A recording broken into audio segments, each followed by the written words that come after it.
Hello dear students, आज हम पढ़ेंगे रेप्लिकेशन ऑफ डीएनए। बड़ा ही इंटरेस्टिंग है और बहुत ही सिंपल है। रेप्लिकेशन ऑफ डीएनए मीन्स कि कैसे डीएनए अपनी कॉपीज बनाता है। डीएनए अपनी कॉपीज एक स्पेसिफिक मेथड के थ्रू बनाता है जिसे हम बोलते हैं सेमी कंजर्वेटिव मेथड।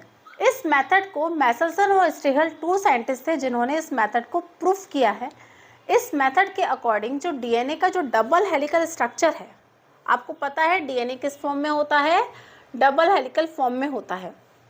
डीएनए का जो डबल हेलिकल स्ट्रक्चर है वो उसके स्ट्रक्चर के जो दोनों स्ट्रैंड होंगे, डीएनए के डबल हेलिकल के दोनों स्ट्रैंड क्या करते हैं, टेम्पलेट का काम करते हैं और कॉम्प्लीमेंट्री बेस पेयरिंग करके न्यूली सिंथेसाइज्ड डीएनए मॉलिक्यूल्स बनते हैं।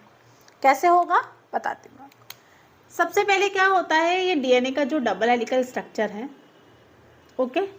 अब इस डबल हेलिकल स्ट्रक्चर में सबसे पहले ये जो इसके दोनों स्ट्रैंड्स हैं वो क्या करेंगे, टेम्पलेट का काम करते हैं।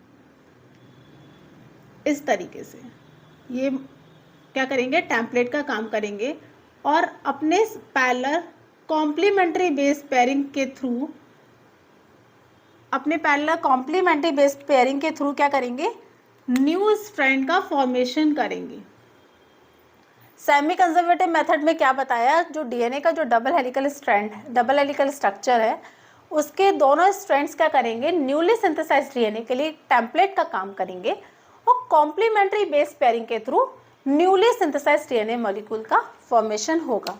इट मीन्स कि यहाँ पर एक स्ट्रैंड कैसा है, पैरेंटल है, और दूसरा स्ट्रैंड कैसा है, न्यू स्ट्रैंड है, वो जो कॉम्प्लीमेंट्री बेस पेयरिंग के थ्रू बना है, ओके। तो ये स्ट्रैंड कैसा है, ब्लू स्ट्रैंड पैरेंटल स्ट्रैंड है, और ये जो रेड स्ट्रैंड है वो कैसा है, न्यू स्ट्रैंड है, ओके। तो ब्लू वाला कौन सा स्ट्रैंड है हमारा, पैरेंटल है, और जो रेड वाला है वो न्यू स्ट्रैंड है, ओके। तो मैसेल्सन और स्ट्रीहल ने क्या बताया था, सेमी कंजर्वेटिव मेथड के थ्रू जो डीएनए का जो डबल हेलिकल स्ट्रक्चर है उसके दोनों स्ट्रैंड्स क्या करेंगे, टेम्पलेट का काम करेंगे और कॉम्प्लीमेंट्री बेस पेयरिंग के through newly synthesized DNA molecule का फॉर्मेशन होगा। यानी एक डीएनए मॉलिक्यूल से इस तरीके से दो डीएनए मॉलिक्यूल का फॉर्मेशन होता है। अब ये मैंने आपको एक कंक्लूजन टाइप से यहाँ बताया। अब ये प्रोसेस में कितने एंजाइम्स का इन्वॉल्वमेंट होता है, कैसे ये प्रोसेस होती है, उसमें कौन कौन से एंजाइम्स रोल प्ले करते हैं, वो हम स्टडी करेंगे। सबसे पहले हेलिकेज एंजाइम्स। हेलिकेज एंजाइम्स क्या करते हैं, डीएनए के एक स्पेसिफिक पॉइंट पर, डीएनए मॉलिक्यूल के स्पेसिफिक पॉइंट पर जाके बाइंड हो जाते हैं। हमने यहाँ पर हेलिकेज एंजाइम्स को क्या कर दिया, बाइंड कर दिया। जब ये हेलिकेज एंजाइम यहाँ पर बाइंड हो गया, अब क्या होगा, हेलिकेज एंजाइम्स का क्या काम है, हेलिकेज एंजाइम्स क्या करते हैं, हाइड्रोजन बॉन्ड को ब्रेक कर देते हैं।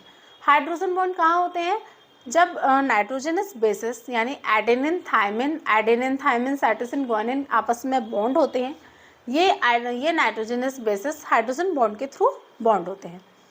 आपको पता है कि एडेनिन थायमिन से डबल बॉन्ड के थ्रू और साइटोसिन ग्वानिन से ट्रिपल हाइड्रोजन बॉन्ड के थ्रू बॉन्ड होता है।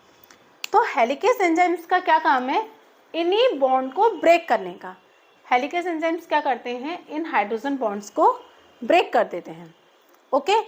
तो जब यहाँ पर मैंने क्या किया, हेलिकेज एंजाइम्स को बॉन्ड कराया और यहाँ पर ये जो डीएनए का डबल हेलिकल स्ट्रक्चर है, यहाँ हेलिकेज एंजाइम्स बॉन्ड हो गए। अब क्या हुआ, हाइड्रोजन बॉन्ड टूटने लगे और जो डबल हेलिकल स्ट्रक्चर है वो क्या होने लगा, अनबाइंड होने लगा, यानी खुलने लगा। अब ये जो डबल हेलिकल स्ट्रक्चर हमारा जो डीएनए का था वो क्या होने लगेगा, अनबाइंड होने लगेगा यहाँ हेलिकेज एंजाइम्स के थ्रू और खुलने लगेगा। जब ये डबल हेलिकल स्ट्रक्चर अनबाइंड होता है या खुलता है तो हमें एक शेप रिकॉग्नाइज होता है। इस शेप को हम बोलते हैं वाई शेप। क्या बोलेंगे, वाई शेप या रेप्लिकेशन फॉर्क। इस शेप को क्या कहते हैं, वाई शेप और रेप्लिकेशन फॉर्क।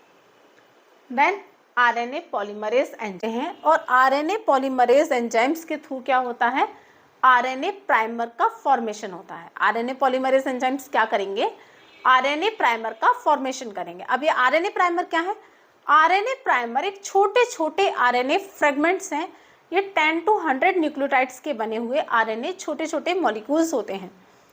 अब ये जो मॉलिक्यूल्स हैं वो डीएनए के 3 प्राइम टू 5 प्राइम स्ट्रैंड पर के जो टेम्पलेट स्ट्रैंड के सामने छोटे छोटे आरएनए प्राइमर का फॉर्मेशन होता है।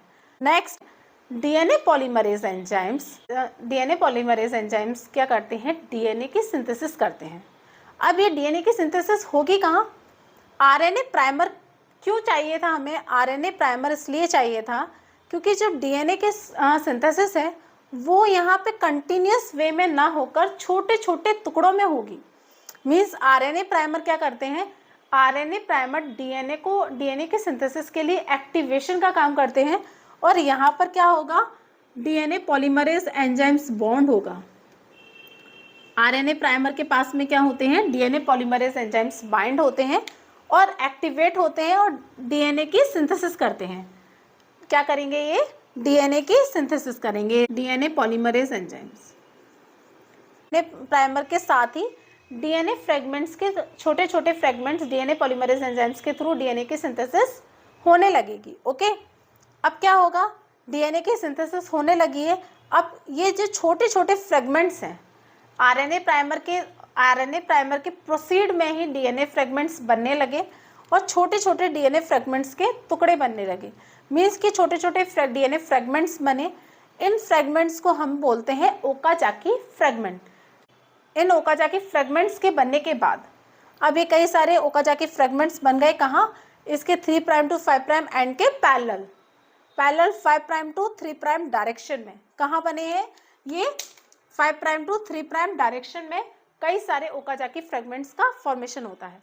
अब फॉर्मेशन हो गया, अब क्या हुआ, यहाँ पे आरएनए प्राइमर ऑलरेडी है। अब क्या होगा, आरएनए प्राइमर का एक्सिजन होगा, मीन्स कि रिमूव होंगे। अब जब ये आरएनए प्राइमर यहाँ से निकल जाएंगे तो क्या होगा, एक गैप छोड़ जाएंगे। जहाँ जहाँ आरएनए प्राइमर्स रिमूव होंगे वहाँ क्या होगा, एक गैप बन जाएगा। अब ये गैप जब बनेगा तो क्या होगा, हमें तो पूरा स्ट्रैंड चाहिए, अब बन गया गैप। तो ये गैप कैसे फिल होगा, ये गैप फिल होगा डीएनए लाइगेज एंजाइम्स के थ्रू। डीएनए लाइगेज एक ग्लू एंजाइम्स भी है, इसे ग्लू एंजाइम्स भी कहते हैं। अब डीएनए लाइगेज एंजाइम्स क्या होगा, ओकाजाकी फ्रेगमेंट्स के साथ साथ में यहाँ पे जहाँ जहाँ आरएनए प्राइमर्स थे वहाँ कॉम्प्लीमेंट्री बेस पेयरिंग के थ्रू और डीएनए के न्यूक्लियोटाइड्स जुड़ने लगेंगे। डीएनए मॉलिक्यूल्स के थ्रू क्या होंगे, और न्यूक्लियोटाइड्स जुड़ने लगेंगे और एक कंप्लीट स्ट्रैंड बनके तैयार हो जाएगा। अब ये स्ट्रैंड का जो फॉर्मेशन हुआ, इसका जो 3 प्राइम टू 5 प्राइम एंड पर जो 5 प्राइम टू 3 प्राइम डायरेक्शन में जो स्ट्रैंड बना, उस स्ट्रैंड में कंटिन्यूस वे में कंटिन्यूसली ना होके कई सारे टुकड़ों में, पेयर्स में, पार्ट्स में बना है। इसलिए इस स्ट्रैंड को बोलते हैं डिसकंटिन्यूअस स्ट्रैंड। जबकि यहाँ पर जो 3 प्राइम टू 5 प्राइम डायरेक्शन पे यहाँ पर आरएनए प्राइमर की नीड नहीं थी और डायरेक्टली इसके 3 प्राइम टू 5 प्राइम एंड पर डीएनए पॉलीमरेज एंजाइम्स बस इनिशिएट होगा और एक्टिव होगा और इसकी कॉम्प्लीमेंट्री बेस पेयरिंग के through 5 prime to 3 prime direction में डीएनए की सिंथेसिस होने लगती है। बट यहाँ पर क्या होता है, यहाँ पे 5 प्राइम टू 3 प्राइम एंड पे डीएनए की सिंथेसिस नहीं हो पाती, कई सारे आरएनए प्राइमर्स का फॉर्मेशन होता है। क्योंकि ये स्ट्रैंड बनने के लिए कई सारे आरएनए प्राइमर की नीड हुई थी, कई सारे आरएनए प्राइमर का फॉर्मेशन हुआ था, इसलिए इस स्ट्रैंड को डिसकंटिन्यूअस स्ट्रैंड कहेंगे।